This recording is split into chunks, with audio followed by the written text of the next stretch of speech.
Hi, we're Health and Social Care students, Level 3, Year 2, and this presentation is for Help Harry, Help Others. We're raising money and awareness for this charity. Harry raised £650,000 for people who have brain cancer, even though he was terminally ill himself. This year, Care and Early Years adopted Harry's charity. Here is the video to show his story.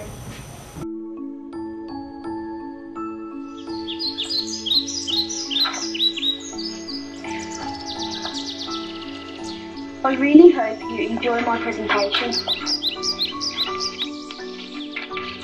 It might be a bit wobbly because Mom's holding it. So, here we go.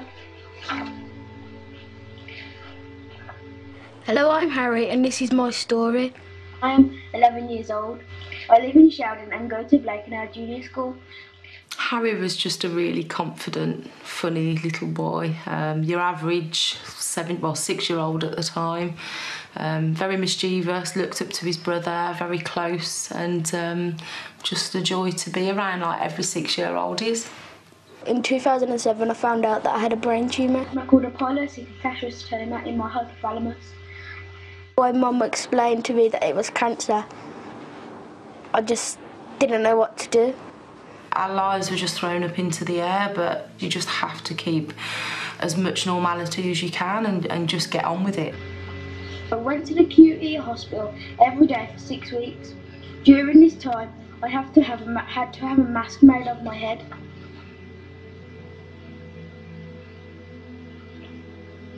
Doctors cannot operate on me as my tumour is in a dangerous place deep in my brain.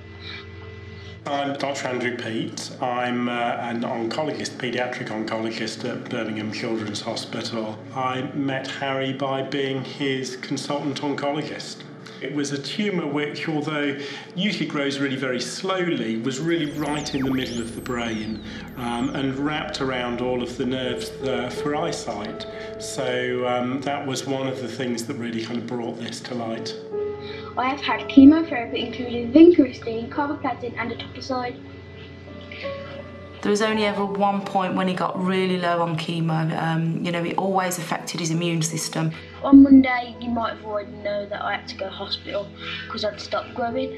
I didn't feel that, I felt really ill on that day. He ended up staying in hospital lots because his body became what they call neutropenic, which means you have no immune system.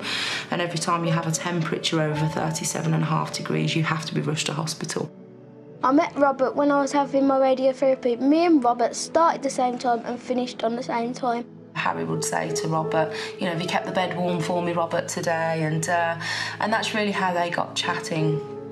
I'm Trina Harley. I'm the wife of Robert Harley, who was Harry's special friend. His grasp of business and his entrepreneurial spirit really sort of impressed Robert, as well as his ability to be so positive, when having to put up with what he had to go through. He really had to try and do something to find a cure for brain tumours so that nobody else would have to suffer, like indeed he or Robert. About a year later, Robert was ill, so I said to Mum, I want to go and visit him. As a little boy, the reality of what the illness can do. Harry knew his illness was life-threatening, was too close to home, but Harry actually turned around to us and said, Mum, if that was me that was in that situation, you wouldn't want somebody not to come to hospital to see me because of how they felt. When we had to go, I made sure I gave Robert a kiss on the cheek, and he managed to say, that was nice. So that really warmed my heart, but I still didn't like it that Robert was ill. We literally got home and he said, Mum, I've got to do something to get Robert better. I decided that something needed to be done, so I decided to make bracelets. I thought it would just be around my family, but it got absolutely massive. On Friday, I had a local launch for my campaign. My Twitter friends, Ben Shepherd and Wincy Willis were there. Tom Ross was there.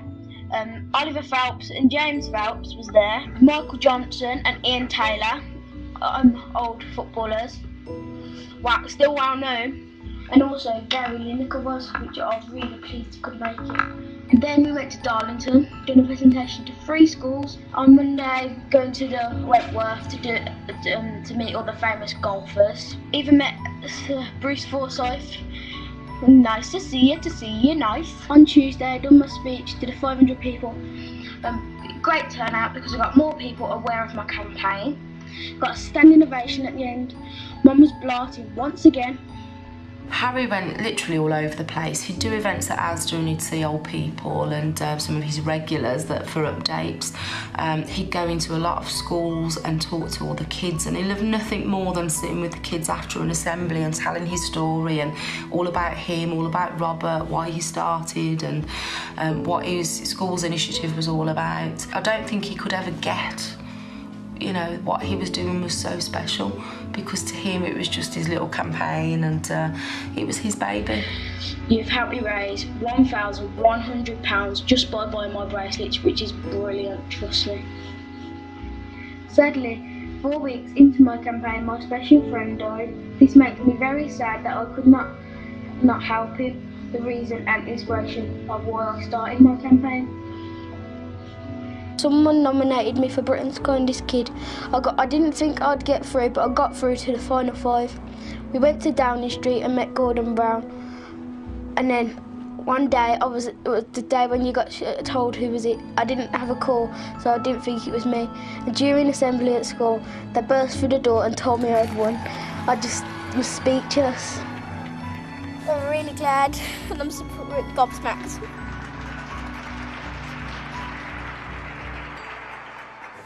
I think people think I'm kind, and I think I'm kind a bit. And then he was shortlisted for Children's Champions, and he actually went to London with all the candidates, and yeah, he was very proud to be Children's Champions winner. That's where he met Duncan Bannatyne, who's also now an ambassador. I'm Duncan Bannatyne, and I'm known for being on Dragon's Den. And I met Harry when myself and my other dragons were invited to the Children's Champion Awards. I got to know Harry, and we became very good friends. What impressed me most about Harry's business ideas was the fact that Harry got the business ideas, he just went out and he just went for it. If he decided he was selling bracelets, then that's what he was doing, and wherever he was, people would have to buy his bracelets. And he was very serious about his fundraising. Harry's latest venture was help Harry help others, and I got involved in that, and I was talking to his mother about it. The more he got, the more he just wanted to concentrate and run the business, and he was absolutely fantastic at that. I think the lasting legacy from Harry is, you know, for all of us to be less selfish and think of other people more, which is what Harry did, and not to dwell on our problems, but to dwell on what we can do to help others and have a better life and a better future. Robert would want me to carry on, keep on going and help others with the same illness that he and me have. He went on to win endless awards, but it wasn't about the awards for Harry, and very much, you know, if it was ever something he won and it involved money, like his Harley house, you know, he invested his money in that. Just let you know about health-wise, been still having my headaches, but let's just forget about that, because I don't like tweeting it because I don't want you to feel sorry for me, because me on Twitter it's about me being positive, so that's gone, let's forget that. He always got headaches, but he was getting worse. Headaches were getting, you know, a bit worse. So, and we wasn't sure whether it was the weather at the time, and we checked it out with the hospital. And on 2 or 3 occasions, we took Harry within a period of about a week or so, rushed him into hospital, kept him on overnight, but there was no obvious signs, so he was discharged. His final trip, we went to Virgin Media in London, and he'd done his amazing speech and got on great with everybody at Virgin. And then we got home, and you know, we got in touch with the hospital again. I've not been feeling myself the last couple of days, as I went in hospital on Monday, but that's over with now, so let's forget that.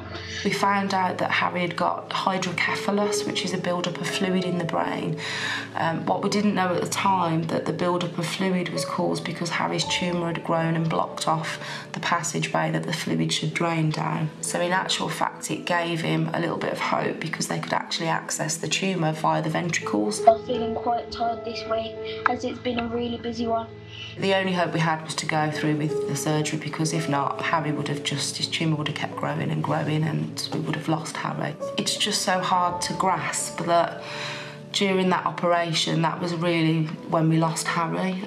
He had a huge hemorrhage.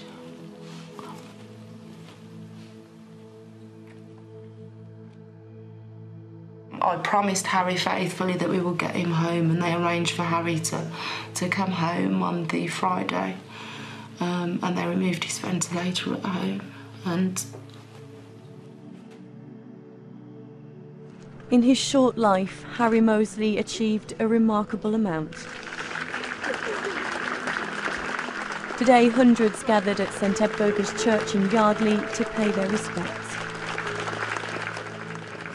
I remember feeling so helpless at the fact that I couldn't fix you and patch you up and make you better like a mum should. I will never ever forget the happiness and the love that you brought into our lives and the millions of special memories that you get. I hope you're at peace and really happy now.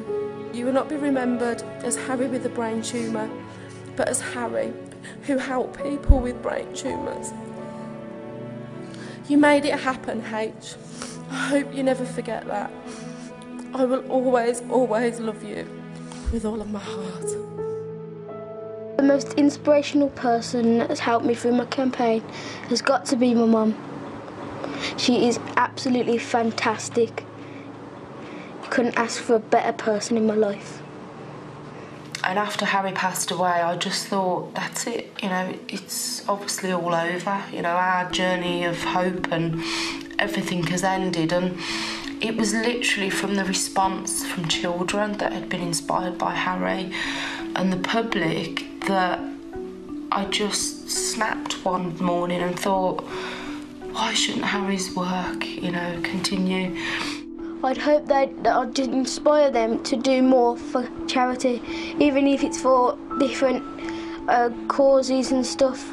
It just means a lot to the people who are suffering with that type of cancer. Now we have become an established charity as Help Harry Help Others. All of this will be going to obviously Harry's Help Harry headquarters, a shop which we will hopefully inspire kids like Harry always wanted to. Thanks for listening to my presentation. I really hope you can help Harry help others. Your support is very important to people like me who live in the hope that one day there will be a cure for brain tumours. I'm sadly too late to help Robert, but it is so important to me that you can still help others. I really do hope you enjoyed my presentation, and I want to leave you with a massive mwah. Love you guys and enjoy your day. Bye! We are raising money to support Harry's charity, and we'd appreciate it if you helped us to do so. We need your help. On the 23rd of January, we will be selling Harry's bracelets in the main reception, as well as accepting donations. As well as this, we will also be going around to the classrooms, selling the bracelets and accepting donations.